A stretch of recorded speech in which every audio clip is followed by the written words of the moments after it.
Bueno, gloria a Dios. Entonces, vamos a abrir nuestra Biblia allí en la parte de Efesios capítulo 4. Vamos a Efesios capítulo 4, versículo 25. Amén. Bien, vamos a mirar algo que el Señor quiere hablar a nuestro corazón. ¿Qué dice la palabra del Señor? Dice, por lo cual, desechando la mentira, hablad verdad cada uno con su prójimo, porque somos, ¿qué? Diga conmigo, somos miembros los unos de los otros. Versículo 26, yo quiero que toda la iglesia la lea, diga, airaos, pero no pequéis, no se ponga el sol sobre vuestro enojo, ni deis lugar al diablo. Amén. Vuelva a leer el 26, a ver, por favor. Airaos, pero no pequéis, no se ponga el sol sobre vuestro enojo, ni deis lugar a quién, al diablo. Vamos a hablar acerca de la ira.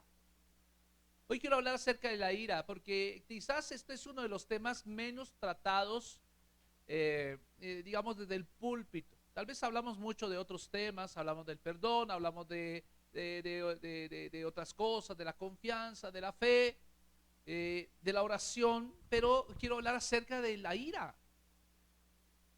¿Cuántos saben que la ira mal controlada no es de Dios?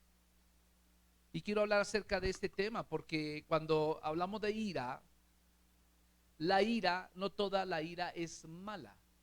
Amén. Diga conmigo, no toda la ira es mala. O sea, regularmente pensamos, la ira siempre es un sinónimo de algo malo, pero quiero decirles que es malo cuando esa ira es combinada con el egoísmo. Si tú combinas la ira con el egoísmo, es mala. ¿Me hago entender lo que estoy diciendo? Ahora, yo quiero mostrarle un poco acerca de qué es la ira. Porque cuando recordamos la forma en que David venció al gigante Goliat, vamos a encontrar que David tenía ciertas personas alrededor que tenían ira. De hecho, uno de ellos era el mismo Goliat. Pero uno más cercano era su hermano, ¿cierto? Este hermano tenía ira. Y tenía ira desde el mismo día en que David fue ungido por rey de Israel. Él no pudo aceptar el hecho de que al ser el primogénito de esa casa haya sido desplazado a un lado por el menor de la casa. Durante todo el tiempo, este hombre estuvo depositando, estuvo guardando dentro de su corazón en la raíz de la ira. Una ira contenida, una ira que nunca salió a flote, pero que vino a salir a flote justo acá en el primer libro de Samuel, capítulo 17. Cuando hubo salido esa ira, usted recordará las palabras de este hombre que fue y le dijo a su hermano que qué había hecho con las ovejas que le habían sido encargadas. Lo trató de irresponsable, lo trató de ser una persona perezosa, lo trató de lo mal, pero fíjense algo interesante, ahí fue donde, digamos, este hombre quedó mal, porque cuando una persona no controla su ira, realmente su autoridad es rebajada a lo mínimo. ¿Me hago entender?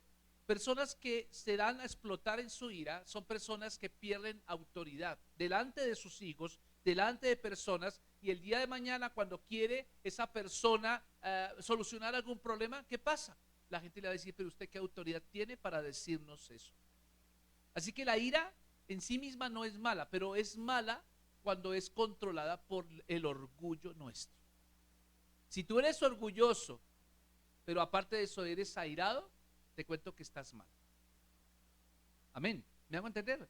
Ahora, permítame decir qué es ira.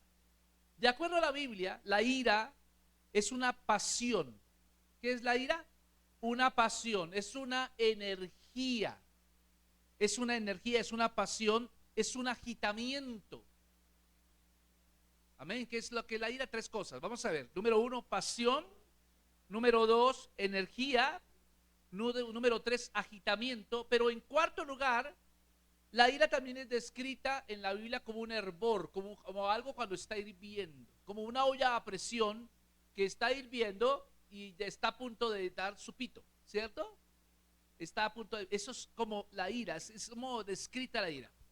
Ahora, vuelvo y digo, el egoísmo puede ser un motivante de la ira, pero ese es una mala ira. Vemos en la Biblia algunos ejemplos de la ira, entre ellos el que les acabo de mencionar, el hermano de este hombre, de David, pero hay otros casos, por ejemplo, si usted mira el primer libro de Samuel, capítulo 25, el primer libro de Samuel, capítulo 25, nos menciona de una personaje que tuvo ira. Primer libro de Samuel, capítulo 25. ¿Lo tienes ahí? Vamos a mirar el versículo 1 y dice allí de un hombre llamado Nabal. Nabal, no sé si usted alguna vez ha escuchado ese nombre, pero dice la palabra que murió Samuel y se juntó todo Israel y lo lloraron y lo sepultaron en su casa en Ramá. Y se levantó David, ¿sí? Y se fue al desierto de Parán, y en Maón había un hombre que tenía su hacienda en Carmel, el cual era muy rico y tenía 3,000 ovejas y 1,000 cabras, y aconteció que estaba esquilando sus ovejas en Carmel. Y aquel varón se llamaba Nabal, y su mujer se llamaba ¿cómo? Abigail, y era aquella mujer de buen entendimiento y de hermosa apariencia, pero el hombre era duro y de malas obras, y era del linaje de Caleb. Fíjense cómo lo está describiendo. El versículo número 3 nos da una descripción de una persona que regularmente es egoísta, pero que aparte de que es egoísta, combina el egoísmo con ira. Escuche bien esto. Si usted mira ya el versículo 3, volvamos a leerlo, dice, pero el hombre era duro y de malas ¿qué? Obras, y era del linaje de ¿qué? De Caleb. Ahora, fíjese el versículo 4. Y oyó David en el desierto de que Nabal esquilaba sus ovejas. Entonces envió David 10 jóvenes y le dijo, subid a Carmel e ir a Nabal y saludarle en mi nombre y decirle así, sea paz a ti y a tu familia y paz a todo cuanto tienes. He sabido que tienes esquiladores, ahora tus pastores han estado con nosotros, no les tratamos mal, ni les faltó nada en todo el tiempo que han estado en Carmel. Pregunta a tus criados y ellos te lo dirán. Hallen por tanto estos jóvenes gracia a tus ojos, porque hemos venido en buen día, te ruego que les des lo que tuvieres a mano a tus siervos y a tu hijo David. Ahora, ¿qué pasó? Versículo 9, ¿qué pasó? Cuando llegaron los jóvenes enviados por David, dijeron a Nabal todas estas palabras en nombre de David y callaron. Y Nabal, ¿cómo respondió? Respondió a los jóvenes enviados por David y dijo, ¿quién es David? ¿Quién es el hijo de Isaí? Muchos siervos hay hoy que huyen de sus señores. He de tomar yo ahora mi pan, mi agua, mi carne que he preparado para mis esquiladores y darla a hombres que no sé de dónde son. Y los jóvenes que había enviado David se volvieron a su camino y volvieron y dijeron David todas estas palabras. Entonces David dijo a sus hombres, ciñase todo uno su espada. Y se ciñó cada uno su espada, y también David se ciñó su espada, y subieron tras David como 400 hombres, y dejaron 200 en el bagaje, ¿cierto? Pero uno de los criados le dio aviso a Abigail, mujer de Nabal, diciendo, he aquí David envió mensajeros del desierto, que saluden a nuestro amo, y él los ha herido. Y aquellos hombres han sido muy buenos con nosotros, y nunca nos trataron mal, ni nos faltó nada en todo el tiempo que anduvimos con ellos, cuando estábamos en el campo. Muro fueron para nosotros de día y de noche, todos los días que hemos estado con ellos apacentando las ovejas. Ahora pues, reflexiona y ve lo que has de hacer, porque el mal está resuelto contra nuestro amo y contra toda su casa, pues él es un hombre tan perverso que no hay quien pueda hablarle. Entonces Abigail tomó luego 200 panes, 2 cueros de vino, 5 ovejas guisadas, 5 medidas de grano tostado, 100 racimos de uvas pasas, 200 panes de higos secos, y cargó todo en los asnos. Y dijo a sus criados, id delante de mí, y yo seguiré. Y luego nada declaró a su marido Nabal.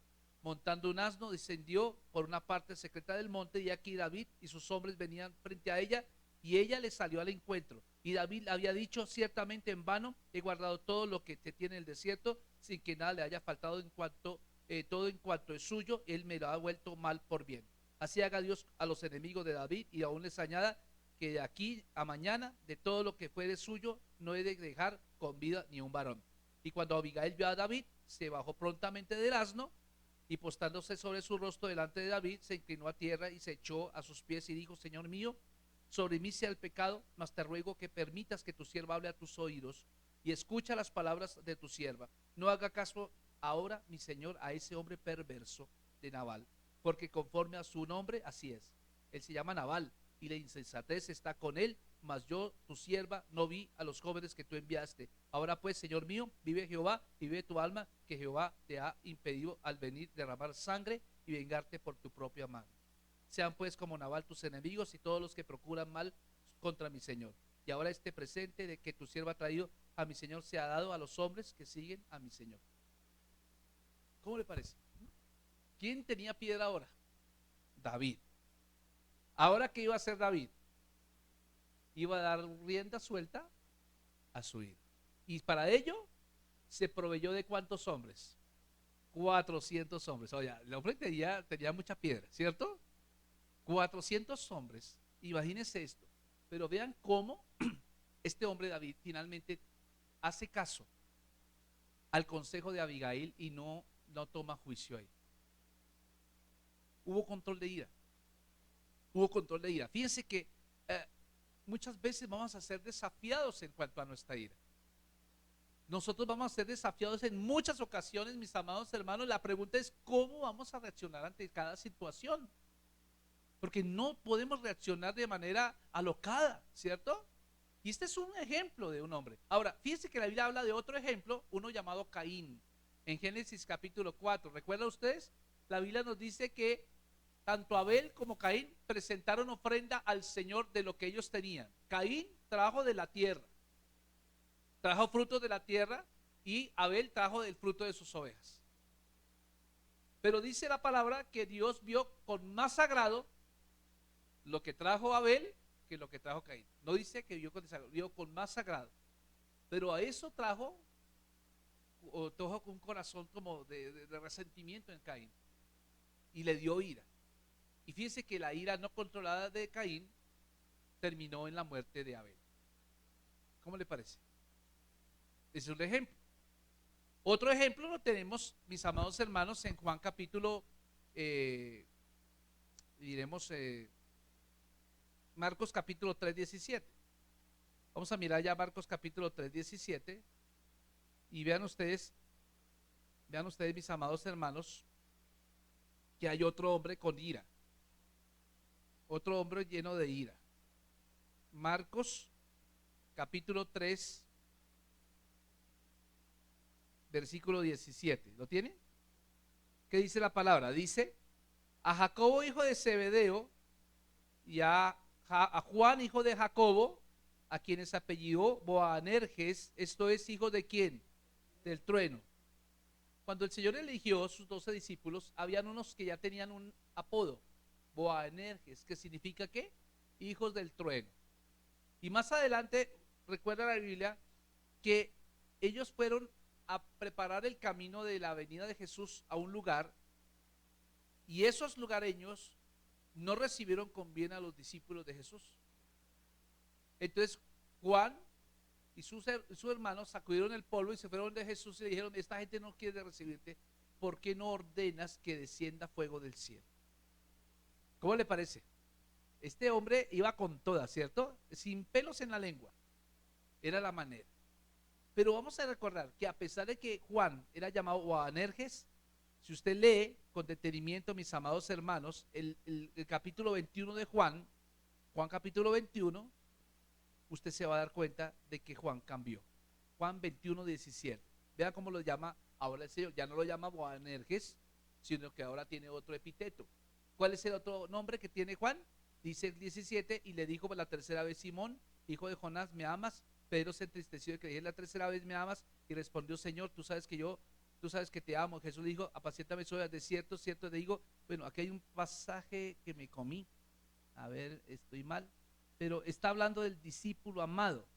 A ver, el versículo 21, perdón. Y volviéndose Pedro vio que le seguía el discípulo a quien amaba Jesús, el mismo que en la cena había recostado al lado de él, y le había dicho: Señor, ¿quién es el que te ha de entregar? ¿Cómo era conocido ahora el discípulo Juan? Primero era conocido como Boanerges, hijo del trueno, por su temperamento airado, pero después de 3 años de andar con Jesús, ahora su nombre cambia a discípulo amado. Wow. Ahora, de pronto usted dirá, bueno, ¿qué quiere decir todo esto? ¿Por qué estoy tomando estos ejemplos? Porque vamos a darnos cuenta, mis amados hermanos, que sí es posible vencer la ira. ¿Aló? Sí es posible vencer la ira. Y déjeme decirle que es lo más, no es algo que venga de la noche a la mañana, no es algo que yo ore por usted o un pastor ore por usted, ya usted salió transformado, ¿cierto? No, sino que habla de un proceso que Dios quiere iniciar en cada uno de nosotros. Si ustedes miran la palabra de Dios en Santiago 1:19, abre la Biblia por favor, Santiago 1:19 y 20, vamos a notar algo que el Señor dice también en cuanto a la ira. Dice, por esto, mis amados hermanos, todo hombre sea pronto para oír. ¿Qué es lo primero para vencer la ira? ¿Pronto para qué? Para oír, ¿cierto? Tardo para hablar, tardo para airarse, porque la ira del hombre no obra la justicia ¿de quién? De Dios.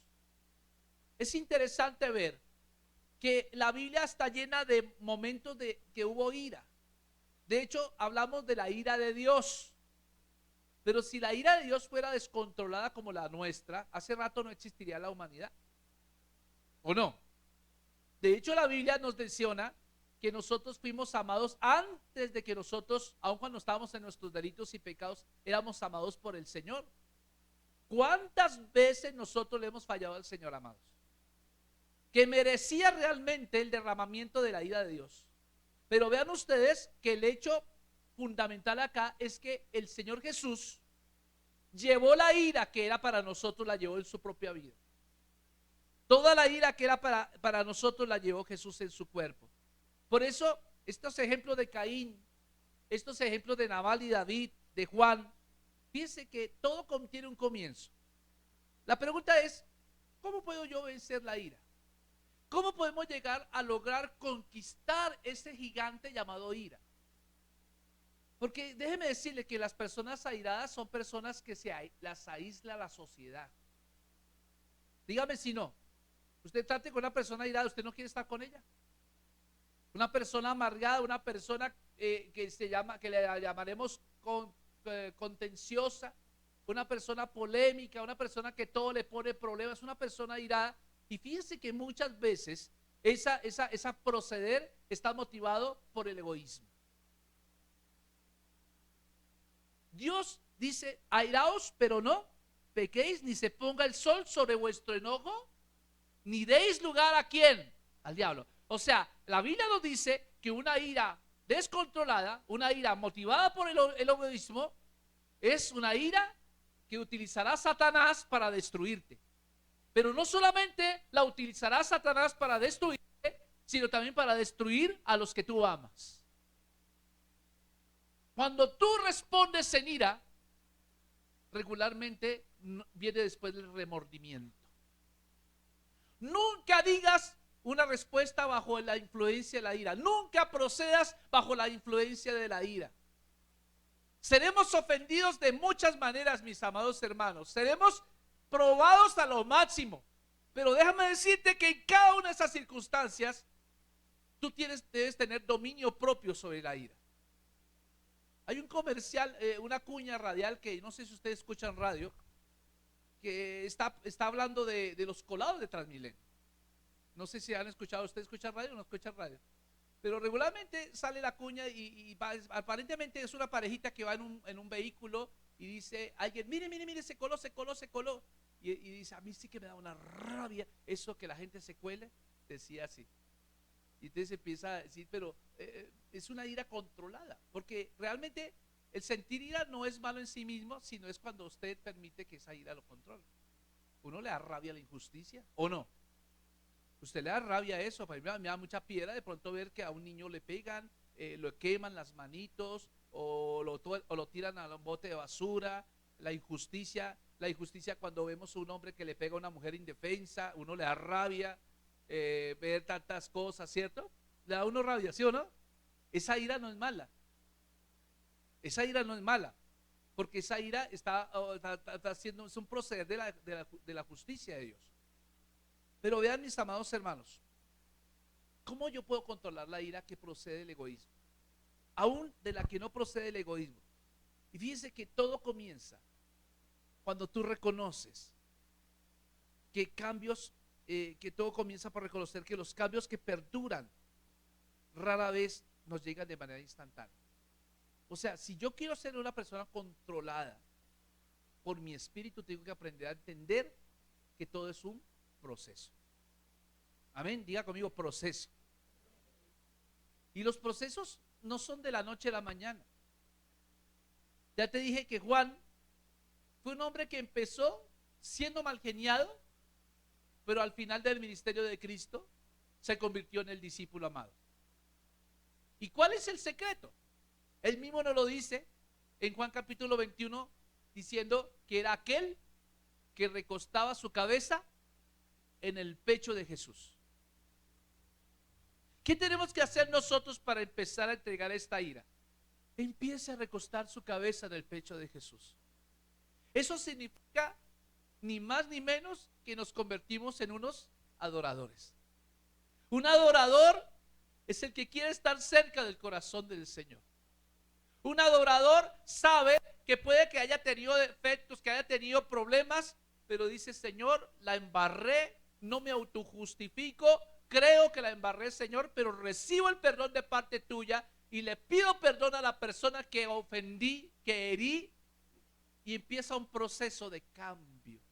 Pero ese proceso de cambio no lo haces en tus fuerzas, porque el proverbista, en Proverbios 3:5 dice: no te apoyes en tu propia prudencia. Entonces, para poder vencer el gigante llamado ira, es necesario empezar por reconocer que tú tienes que cambiar y que esto es un proceso.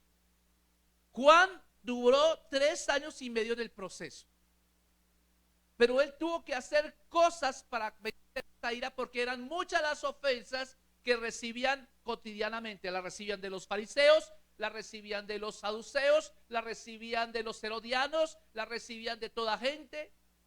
O sea, había muchas motivaciones, había un caldo de cultivo para tener ira. Pero ellos hicieron algo: recostaron su cabeza sobre el pecho de Jesús.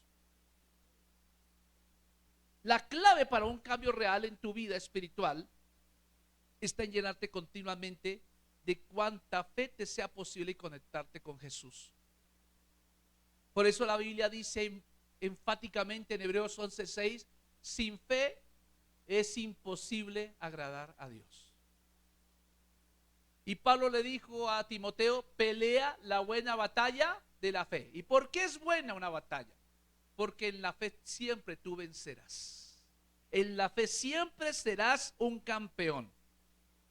Y hay cosas que tienes que hacer en ese proceso. Escucha bien esto. Tienes que aprender que en este proceso tú tienes que llenarte de Dios todo lo posible. Porque al igual, imagínense que yo tengo un vaso aquí. Imagínense, yo tengo un vaso acá. Si tu vaso está vacío, el diablo puede venir a llenarlo de cualquier cosa. ¿Me hago entender? Y supongamos que tu vaso, el vaso de tu vida ya fue llenado por el diablo. ¿Qué hacemos para poder liberar eso que tiene ahí? Entonces permite ser lleno por el Espíritu Santo con el agua de su palabra. Y usted va a darse cuenta que si usted coloca un vaso lleno de Coca-Cola debajo de la llave, ¿qué pasa? Después de un rato, la Coca-Cola se empieza a disipar hasta que es cambiado completamente por el agua. Eso es un proceso. Amén. Y usted puede ver que un vaso lleno, usted le tira una hojita, algo así, no permite que nada le entre. ¿Aló? ¿Sí me entiende lo que estoy diciendo? Entonces es un proceso, tenemos que empezarlo. ¿Y eso cómo se hace, pastor? Eso se hace cuando tú empiezas a tener tiempos de calidad con el Señor. Cuando tú empiezas a escuchar al Señor a través de la palabra. Permítame decirte esto: Dios nos habla a través de su palabra. Entonces, si tú quieres ser un buen escuchante de Dios, tienes que ser un buen lector de la palabra. pero no cualquier lector, sino un lector en adoración. Antes de leer la escritura, ora al Señor y dile: Espíritu Santo, revélame lo que vas a decirme a través de la palabra. Revélame, Señor, lo que es necesario que yo aprenda para poner en práctica en mi vida. Cuando tú lo haces de esta manera, con honra, cuando lo haces a través de algo que se llama adoración, con expectativa, el Espíritu Santo se glorifica sobre tu vida y vas a darte cuenta que la persona que eres hoy, a diferencia de la que eras antes, es diferente. La palabra, mis amados hermanos, nos motiva a que tenemos que estudiarla, que tenemos que ponerla en práctica. Cuando tú lees la palabra, es como el agua que cae sobre el vaso y empieza a deshacer la mugre que hay en ese vaso, ¿cierto? La palabra del Señor sustituye tu ira con las verdades que encuentres allí. Dicen los expertos que en la Biblia hay más de 3.500 promesas. Regularmente alguien le preguntaba a alguien: dime un versículo para dedicarle a alguien. Siempre los mismos. Josué 1:8. ¿Cierto? Josué 1:9. ¿Qué dice Josué 1:9? Esfuérzate y sé valiente, no temas ni desmayes, ¿cierto? Casi siempre dedicamos los mismos en los cumpleaños. Hasta canción hicieron de ese versículo. Pregunto, ¿será la única promesa que hay en la Biblia? Hay muchas más promesas. ¿Por qué nos centramos solo en una? Eso es como todos los días comer, como comer arracacha todos los días. El primer día es riquísimo la arracacha, pero al segundo día ya no te gusta mucho. El tercer día, bueno, arracacha. El cuarto día, arracacha. El quinto, arracacha. El sexto día, arracacha. El séptimo día, arracacha. Así pasa. Tenemos que ser personas que busquemos, escudriñemos la palabra de Dios, hermano. ¿Cuántas promesas hay allí? Pero vívelas, compártelas, mi amado hermano, experimentalas. Vas a darte cuenta que la ira va a ir disipándose, se va a ir yendo y tu ira va a ser cambiada por fe. Porque la Biblia dice en Romanos, ¿qué dice? Romanos 10:17, ¿qué dice? ¿Es pues la fe? No, perdón. Dice que la fe viene por el oír y el oír por la palabra. Está cambiando la Biblia. ¿Cómo le parece? Primera de José 1:9, ¿cierto? Estaba cambiando la palabra. Entonces, la fe viene ¿por qué? Por escuchar la palabra. Ahora, ¿cómo podemos también nosotros cambiar la ira? Cuando te haces amigo de personas que tengan fe. Escriba eso. Cuando te haces compañía de personas que tengan fe. Las personas que tienen fe, mi amado hermano, nos transmiten fe. Pero si tú te haces amigo de un amargado, ¿qué vas a tener? ¿Qué vas a tener en tu corazón? Pues amargura. Dios no quiere que tú seas un amargado. Ahora, fíjense, lee la palabra de Dios. Segunda cosa, reemplaza las conversaciones que tienen ira, reemplázalas por oraciones por las personas que te han ofendido.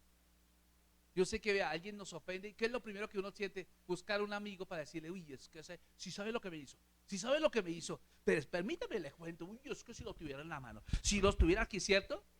Son conversaciones llenas de ira y tal vez te encuentras siempre una persona irada buscará un par para que pueda decir eso. Entonces otro airado y se juntan dos amargados y buscan alianzas. ¿Y qué pasa cuando tenemos una gente rebelde ahí?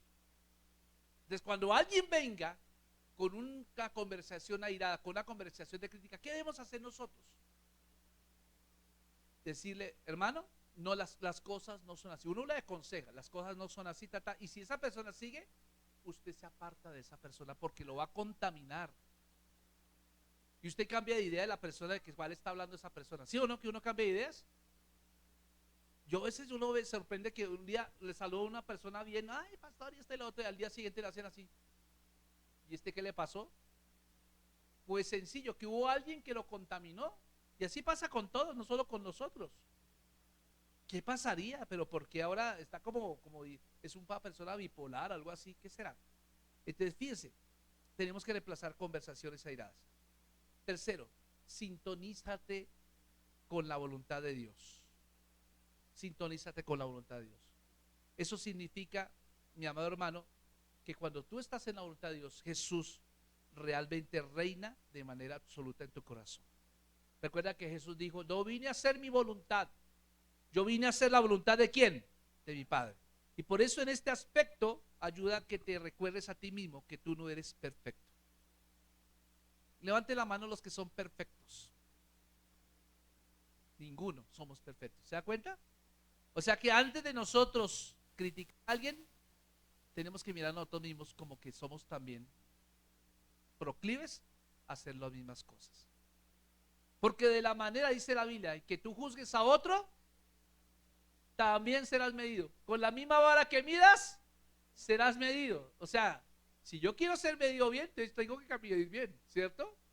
Tenemos que aprender a hacer eso. Aprende a perdonar a las personas que te rodean. ¿Y por qué debería hacerlo? Por la sencilla razón de que Dios ya te perdonó a ti. Nos perdonó, mis amados hermanos. Él nos perdonó. Dios hizo las paces contigo por medio de Jesús en la cruz. De manera que cuando te sientas con rabia, inmediatamente acude a la cruz. Entonces una canción que dice, ¿qué? Vuélveme al lugar donde nos encontramos, algo así. No me acuerdo la canción, pero me gusta esa canción. Llévame al lugar, ¿cierto? Ese lugar tremendo. Entonces comprendamos que Dios, cuando alguien nos ofende, tú no eres vengador de nadie. O escucha bien, deja de ver películas como Duro de Matar, como, ¿cómo se llama el chofer este, el calvito este gringo inglés? El transportador. ¿Sí? Tú no eres eso, ni eres Rambo, ¿ok? La Biblia te está diciendo que nuestro vengador se llama Dios. Y Él es un buen papá. Y como buen papá, tú no tienes que hacer nada, simplemente déjalo que actúe Él. Y tú sigue tu vida sonriendo. ¿Qué es lo que más ofende al diablo? Que tú sonrías. ¿Qué es lo que más ofende al diablo? Que tú seas una persona de fe. Entonces comprende que Dios es tu vengador y comprende también que Él te ha liberado, no para que vuelvas a ser esclavo de la ira. Él hizo las paces contigo y Él te está diciendo que tú tienes todo el favor del Señor.